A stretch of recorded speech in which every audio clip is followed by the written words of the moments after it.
In a corporate world where all employees have great leaders with no egos that create fun cultures where people can do their best work, the employees and companies thrive while doing great things for the customers, themselves, and each other. Well, we know that rarely happens. I'm Jeff Palacio. I have been a leader for over 40 years for every t-shirt size company, from small 16 employees to extra large over 1 million. Please join me while I interview outstanding leaders that will share stories of great leadership and not so great. It will help you become a better leader while poking fun about all the crazy shit that happens in corporate America. Welcome to a special edition of the Corporate Couch. These episodes will be more of a love seat that focuses on one topic and will run 15 to 30 minutes. For each special edition episode, you will hear from one or more outstanding leaders sharing their expertise on the most important challenges in corporate America today. Welcome to this special edition of the Corporate Couch. These are love seat type editions where we just have one guest and one topic. And today's guest is Joel Goldberg. And we're going to talk about Joel's second book that comes out February 4th, 2025. It's Small Ball, Big Dreams. So Joel, those that don't know you, why don't you tell a little bit about yourself? Well, thanks for having me back, Jeff. And the timing obviously is great, so I appreciate that with the new book. But 30 years as a television broadcaster, getting ready to start my 18th season of Royals baseball. The simplest way to put it is, since 2008, I have been the pregame and postgame show host and in-game reporter for every Royals televised game, at least that's televised here locally and regionally. And then about 8 years ago, I started a speaking business. So I speak on culture and leadership locally and around the country and around the world for that matter. With that, began a podcast in 2017, Rounding the Bases, which you will be on coming up here in 2025, and then the two books and all the other fun stuff. So that's it in a nutshell. Yeah, like you're a podcast pioneer, really. 2017, it was a lot of episodes, so I love that. So yeah, you wrote your first book, I think it was published December 2020, Small Ball, Big Results. So tell us about the new book and kind of why book number 2? Well, I knew there'd be a continuation, not if, but when, meaning when did I don't know, some of these people that crank out book after book, I don't know how they do it. Like for me, I needed to exhale a little bit. Now I feel like I need to exhale again. But the one thing I know, Jeff, is I've been a storyteller since I guess I could start talking. We all are to some extent, right? But anyone that grew up with me, my parents, my brother, family, they all knew that I was a storyteller. And sometimes that was a good thing. Sometimes I guess it was a bad thing because I like to talk. And what I've always known is that I have all of these stories, first and foremost, from the baseball world. And then when I started the speaking business, with intent, I really felt like we could connect the dots between what I call the real world and the baseball world. And those guys in baseball work just as hard as any other successful person in any other field. They tend to have a little bit more visibility. And what happened was that as I started doing the podcast, as I started networking and meeting people outside the baseball world, I saw so many similarities between the success stories. And so I knew Small Ball, Big Results was about the little things it takes to be successful. Small ball in baseball is the bunts, the sacrifices, if you know the game. And to me, in the real world, in the business world, and personal life, it's the things like building trust and taking care of others and finding your purpose, all these type of things that I viewed as real world small ball. What I knew as a storyteller was that I had a lot more to say and a lot more lessons and stories, which will never dry up with the amount of people I get to talk to. And the one common thread I saw here is my experience in living my dream. My dream was to be on TV doing what I'm doing, at least in some form. Podcasts and pregame shows didn't exist back then when I was growing up. But I've spent my career interviewing guys talking about realizing their dreams. And I thought that's sort of an interesting spin on this one. They got to where they did by playing small ball, by doing the little things right. And very rarely do those, sometimes we say dreams don't come true or dreams can come true, whatever, side of that you're on. But what I think we could all agree on is that they never quite end up being exactly what we thought. The world changes, The path is never, the journey is never what we thought, sometimes better, sometimes worse. Maybe that's why dreams are a little bit blurry. We can't see the full picture. And I felt like I had all these dream stories of highly successful CEOs and baseball players, and let's share that inspiration with others. It's really an inspirational book about grit and resilience and what it takes. Yeah, and what was the big change in you writing the second book compared to the first one? Anytime we've done something once, I'd like to say it becomes easier. And I don't know that that was true. And here's the reason why. I mean, yes, the easier part was sort of understanding what it would take and having a little bit of a process. I mean, I don't envision that I'm ever going to be a guy, as much as I love reading fiction, that's going to start creating characters and writing books. I love to tell stories. I love to interview people to find their stories. And this feels like a great opportunity to share that. And I feel like I had a higher level of how to do that. But what I didn't expect was how long it would take me. And it's not that it was such a difficult project. Any of these projects are difficult, I suppose.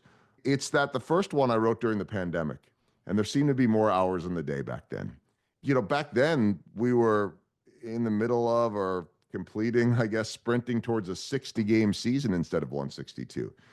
The last two baseball seasons, I tried to write this book, and it's in the middle of a 162-game schedule. And I said, okay, today's the day that I'm going to start pounding on this, you know, knocking this out. And then a week later, 2 weeks later, nothing. So I think the difference for me was that I had not less time. I took more time to do it because it was just, sometimes there were just a lot of days where it was hard to find that strength. And eventually we got there. What's some favorite stories that you have from the book? One story that I really like, because it hasn't been told a whole lot, is of the Royals' backup catcher, Freddie Fermin, their current backup catcher. And the reason why I like that story, it's a couple of reasons. One, we spend all of our time, a lot of our time, focusing on the superstars, whether that be true in sports, whether that be true of the CEO, right? How often do we interview in the theater world? How often do we think about the understudy? Freddie Fermin is the understudy to the greatest catcher in Royals history. So that's interesting. But what was most interesting about that story is that in the baseball world, you are not first getting discovered at 19 years old. If they're first discovering you at 19 years old, either you just don't have what it takes or somebody missed something. And in the case of Freddie, they missed something. What I love about his story, and I'll sum it up real briefly, is that here's a guy growing up in Venezuela, a fan of Salvador Perez's, by the way, who now is his mentor. And typically, if you're in Venezuela, Dominican, Latin American countries, the scouts who live over there are going to find you and start seeing you at 13, 14, 15 years old, and then they'll sign you at 16, which is earlier than they can sign in the United States. Nobody touched Freddie. At 19 years old, he went to the Dominican Republic because his younger brother had been signed by the New York Mets, and he was in their academy. Every one of these teams has academies in the Dominican where these young teenagers, or these older teenagers, I guess, can go and practice every day, and they go to school, and it's like a full baseball training life. And nobody wanted Freddie because he was 19. He went over there because his brother said he could get him a tryout with the Mets. The Mets looked at him. He's smaller. He's older. At 19, the feeling is you're past your developmental years. So they said no. And he knocked on some other doors, and they said no. He was basically living on the street in the Dominican Republic, and a family friend who happens to be a scout for the Royals back in Venezuela said, just hang on as best as you can for a couple of weeks, and when I get to town, I'll see if the Royals will take a look at you. And they already had too many catchers. And as a favor, they put him up to give him a place to sleep till he went back to Venezuela, food, and sure, you could work out with our guys. And within a matter of days, they realized we missed. He's better than anybody we have here. He works harder than anybody we have here. And fast forward, about 8 years later, and he makes his big league debut. Wow. Love that story. That's fantastic. I know you've been recently in your keynotes and speeches to companies and associations. One of your topics is winning trust. Why is trust so important to you in your job? I think it should be important to all of us. One of the things that I really love to say, though, is that to me, when people say, oh, what's it like to go to the stadium? Or what's it like to meet so-and-so, fill in the blank? That's all great. I think you do this long enough. Like there's some celebrities, some movie stars, and some musicians, or Michael Jordan in basketball, that if I met, I would struggle to keep it all together. But really what I've learned over time being around these athletes is they're people just like the rest of us. So once you get to that stage, really it becomes for me to do my job and any of us to do our job. It's all about trust. Yeah, I'm in the baseball business, but what I tell my audiences right from the get-go is that what I did not know is I was that young kid with dreams of being on TV talking about sports. What I knew is I loved sports. I love baseball. What I didn't know was that, like any other profession, I'm in the people business. And when everything you do is rooted in trust, you have the ability to connect with anyone. And that includes the superstars, and that includes the role players, and that includes people from different backgrounds and different countries and different languages, even with the language barriers somehow. So I know for a fact that every day that I go to work, which, during baseball season, 6 to 7 days a week, people say, what's the preparation like? What's this? The bulk of the work that you're doing, yes, you prepare. The bulk of the work that you're doing is building relationships. And it is working on those every single day and finding commonality. And so if I can share that with an audience of the way I go about things in a high profile life, in a high profile world, it translates to insurance, to banking, to what you name the profession. It translates. Unless you're in a job with no clients or no teammates, no coworkers, and you're working for yourself in some, I don't know what that job is. It's always about people. And the way that you make it about people is by building trust. So that's what I'm doing every day. That's why that became, it's a culture speech, and I do an overall culture speech, but just made a decision last year. How can we be more specific? Yes, I can go and talk about culture for an hour or an hour and a half or do a workshop or all these things. But let's hone in on the topic of trust, because to me, that's the root and the foundation of every bit of a successful team and a good culture. Yeah, I totally agree. And you mentioned leadership, and I think today, I'm interviewing, CEOs, founders, entrepreneurs on my podcast. And, I think today's leadership is probably the most complex in the history of corporate America, because in many ways, but in one of those ways is leaders today have to manage so many different generations of workers, right? So different ages, from 22, 23 to 70, right? So I don't know how many that, we have the Gen X, we have the baby boomers, we have Gen Z, millennials, whatever it is. And in no other time, if you had a corporate job in the 50s, you're managing basically baby boomers, right? Yeah. And so it's so difficult. But how do you relate that? Because I know you have some thoughts on this in the baseball MLB world. Well, and just to echo your thought a little bit too, Jeff, when I talk to prospects about coming in to speak, and I'll give them some topics to talk about. And, one of the topics I will talk about is the generation gap in the workplace.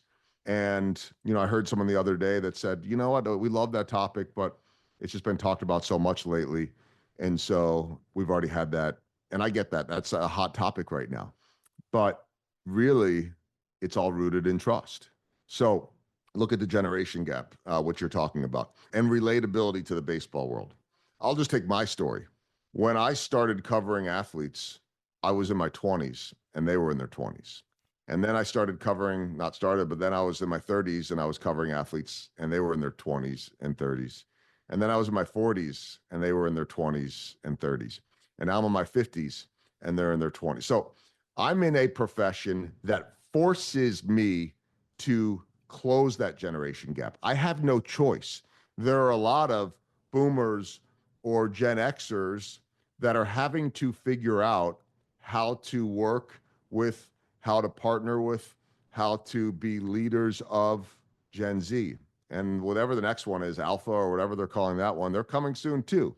And I don't know that it's enough, although it's a piece of advice I would give, that your kids, if you have kids that are, say, Gen Z, while they may not listen to you because you're the parent and they're the kid, and at least that part of, parent-child relationship, the roll of the eyes, it always goes better when it comes from someone else, right? Well, I would recommend to any parents out there to pay attention to the way your kids are talking. And no, I'm not telling you to go into every meeting and call everybody bruh, because that's the way that goes right now. And I'm not telling you that you need to suddenly get out there and work on your TikTok game, if that's even a thing the day that this thing is airing. But there'll always be something new. There'll always be something next. And so what I know is this, that the players that I'm covering right now that are newer to Major League Baseball, that are in their 20s, certainly the early to mid 20s, they're totally different than the players that I covered the day that I got here in Kansas City. When I got here in 2008, Alex Gordon was one of those young players. Now Bobby Witt Jr. is one of those young players. And while they both, Alex and Bobby, have the same work ethic, they came up in a different time. I mean, the Bobby Witt Juniors of the world, or any of the Gen Zs of the world, they don't know a world without a cell phone. They don't know a world without everything at their fingertips. And, you know, I'll often say to an audience that I grew up in a generation, and I know you can relate to this, Jeff. I grew up in a generation where you just went to work, and if you were having a bad day or you weren't quite feeling right, you sucked it up and you did it, and you came back the next day. And I'm here right now to say that I don't know that that was the right way to do things. And I'm going to also say right now that I don't think I'm going to change. Of all of our TV broadcasts in 17 years, minus being on assignment overseas for a USO tour or to Cooperstown for Buck O'Neill's Hall of Fame induction where I was working, I just wasn't at our game. I have missed in 17 seasons a total of 1, 2, 3.5 games. I say half because when my son graduated from high school, we were home in Kansas City. And so I did the pregame show and then left and went to the graduation. My daughters, we were out of town, so I came home. I don't ever want to miss. Some of it, I guess, is a fear of being replaced. And that's the way we grew up, right? Like, you know, don't let somebody outwork you. And I don't know that that's the right way to do things. And so I'll stand in front of audience and say, look, the world maybe has gotten better. We're wanting to take care of people better. And this younger generation, by the way, let's not throw stones there because our parents and their generation did the same to us. You know, I mean, that's never going to stop. The generation before us is going to talk about how soft or how whatever it is. That's going to go on till the end of time. No generation that has a younger one coming behind them is ever going to be like, you know what, they're so much better than us. It doesn't work that way. But if we as the older generation, this gets back to trust and closing the generation gap. If we are willing to listen to what they have to say, if we are willing to grow and learn from them, they'll turn around and be willing to learn from us too. And so I think that that's a golden rule.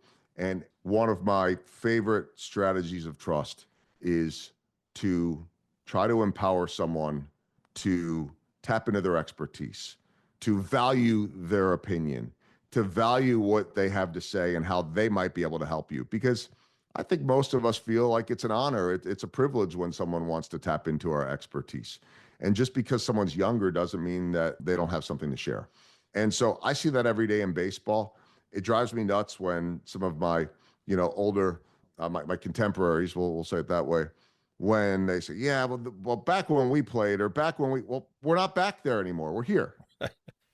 And so the world will always be a young person's world. And that to me is how you close the generation gap. Yeah, no, I think that's fantastic advice. I love that. So, Joel, you were obviously with the Royals. They had the magnificent 2014 season when they lost to the San Francisco Giants in 7 games, a classic series, and then the next year beating the Mets in the World Series, the first World Series title for the Royals since 1985. And then last year, because when we did our podcast, it was, the 23 season, and they were in the midst of, a terrible record. And then they have one of the biggest turnarounds in terms of games won year over year of all time, lose to, unfortunately, my New York Yankees in the playoffs. But what was your insight on the Royals turnaround, and what can companies learn from that? Okay, there are a couple of things here. The first one, which won't really help any company get better, but it's just a flat out truth, is that the Royals have one of the best players on the planet right now. And they have in Bobby Witt Jr. a 24-year-old that was in year 3 of the big leagues.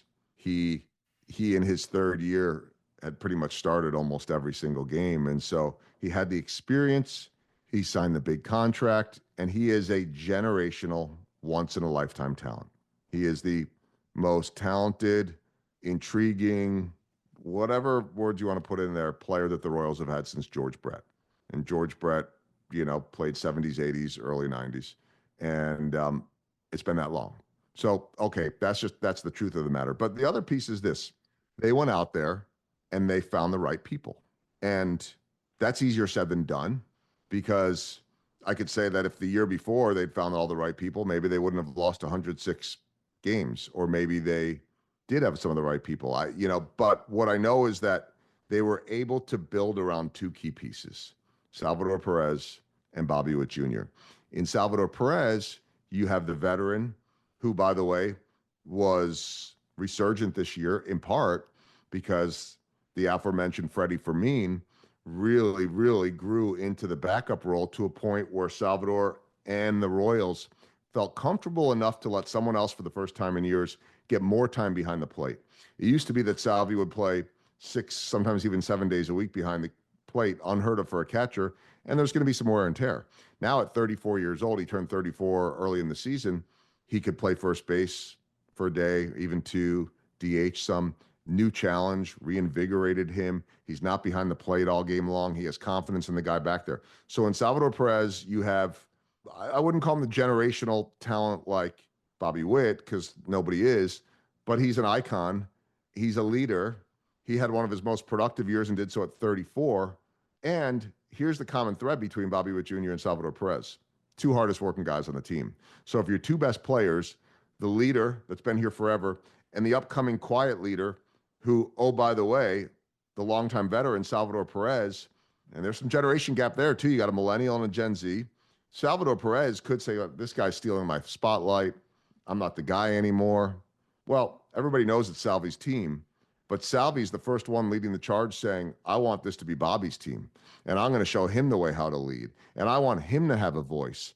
And so the biggest cheerleader of Bobby Witt Jr. among everybody that's his cheerleader on this team and beyond is Salvador Perez. So you have this passing of the torch. But then back to the last point about people, they went out there and got a bunch of guys that were accomplished, that wanted to come play with the Bobby Witt Jr., that had already made their money. Look at the Chiefs. The Chiefs, who are the superstars? It's Patrick Mahomes, it's Travis Kelce, Chris Jones. But look at the guys they've added that have already made tons of money and accomplished a lot. The Juju Smith-Schusters, he comes back. Bringing in DeAndre Hopkins, one of the better receivers of his time, but he hasn't won the Super Bowl yet. He's made his money. And so he came in here as a guy with all the experience that didn't need the biggest paycheck, but wanted to go somewhere where the culture was good and where he was going to win. I think that's what's starting to happen with the Royals and what you saw last year. And so they went out and got guys that know how to do it, that are, let's say, we'll use the golf expression here, that are on the back nine, but they're not pulling up to the 18th hole. They're maybe on the 10th or the 11th. They still have a lot to give, but maybe just kind of past their prime. So they have the wisdom, the experience, and the willingness to do whatever it takes for the team. And that's, look, we all live in a selfish world. Certainly in sports, that's the case. Can you find the superstar types that don't need to be the superstar? And when you find that, and they did with guys like Michael Wacha, and then they start to pass it on to others, everything kind of came together at the right time. Yeah, no, I love that. Joel, you made some references to small ball earlier, but what does small ball mean to you? I think that to me, small ball is, in the simplest terms, paying attention to the little things and doing them well, consistently well. I always view small ball, and trust certainly at the top of that list. That's why it became my signature keynote. You don't ever take a day off. You don't sit there and say, you know what, I'm kind of tired today, I'm not going to do this one. Like if you're tired, you might, if you like to work out, you might take a break from the gym. You might let yourself rest up. And yes, you could take a break from trust in the sense of when you get home from a long day, go unwind, go decompress. I like my couch. I don't like to be on center stage every single moment of the day. But when I'm on center stage, I got to work on that stuff. And so to me, I would describe small ball, as I did a little bit before, the little things that enable you to be successful. But I would advance that by just saying they're the little things that matter that you have to pay attention to every single day. And the good ones do it. Michael Jordan was great at everything, right? But he also paid attention to all those little details. The best ones out there, the Bobby Witt Jr.'s of the world, the Salvador Perez's of the world, they don't just show up. They don't just show up and rely on their talents. And not all of us have that kind of talent, but we do have the ability to play small ball. And so to me, the best of the best, the outliers have the talent and they pay attention to small ball. And it's a lot of golden rule type of stuff, but it's amazing how locked in we can get to what we're doing, where sometimes we can forget that. But I think when you have it and you recognize it, it's almost like a second language. You just go out there and you do it every single day. Reminds me of that Bruce Lee quote. He goes, "I don't fear the man that has practiced 10,000 kicks. I fear the man who's practiced one kick 10,000 times," right? So, yeah, I would agree with that. And the good ones, again, have practiced it 10,000 times, and they'll continue to practice it 10,000 times. And by the way, that doesn't have to be an athletic skill, or I mean, it might be something as simple as, we hear a lot of people say, like, what's your word of the year, that whatever right. it is. Okay, well, go practice it then. Like for me, my word of the year, and I think this adds to small ball, it's part of it. My word of the year is curiosity. Yeah. And the reason why it was that way for me, I mean, I get to interview people, and I'm on the other side of it with you right now, but I make my living interviewing people and telling stories. But sometimes you can get into autopilot a little bit and just go. And it's like, wait, stop. And what are you noticing? Ask more questions. And so for me, I can practice that piece of small ball by just forcing myself to say, you know what? Ask an extra question. Be a little bit more curious, because you never know where it's going to lead you. And so these are all little skills, whatever they might be, that you can work on every single day, to the point where that repetition, then it becomes your 10,000 reps. Joel, I'd like to thank you for being a guest again, second time guest on the Corporate Couch. And I also want to thank you. We've met recently, and your advice to me on podcasting and other things. I really appreciate you as a friend and a mentor. Thank you. The feeling is mutual, and that goes both ways. So I really appreciate it, Jeff, and thanks for having me on. Thank you for listening to this special edition of the Corporate Couch. If you enjoyed the episode, I would love for you to take 2 minutes out of your day to rate us 5 stars and write a review. Please join me weekly, where I interview great leaders that share their career journey and their leadership wisdom.